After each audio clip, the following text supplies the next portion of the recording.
Hi guys! Mga ka-angel, andito ako, angel friend. Andito ako sa backyard namin para to show you how thick is the snow. Ganito kami ngayon dito, ang sitwasyon namin. It's December 27. So, time to clean some mess or the snow sa makakapal ang snow. So ngayon I need to open our storage. Come. Oh, it's frozen. It's frozen. Yeah. It's frozen. It's hard. It's frozen inside. Oh my god. So ang hirap pala pag na-frozen yung pinto.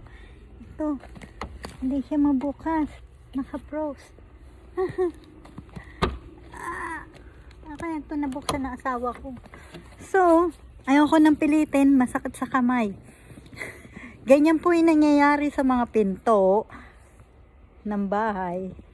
Or like this, hindi naman siya, hindi siya mabuksan. So ipakikita ko sa inyo ang makapal naming snow. So I think it's 2 inches or 3 inches. Yan po yung mga tambak-tambak na asawa ko, kasi po ginagawa pa niya yung bahay namin, hindi pa tapos. So the plan is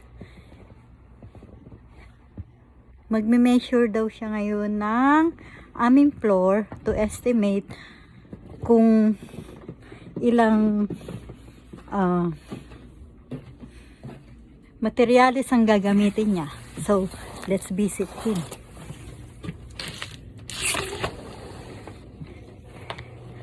Ito po yung floor na ini-estimate niya. Ito po, gagawin niya po yan. Ang plano po is for this January, matatapos na po ito.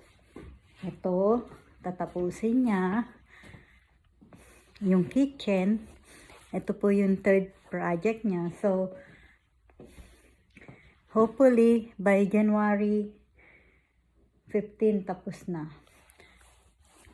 See you next time!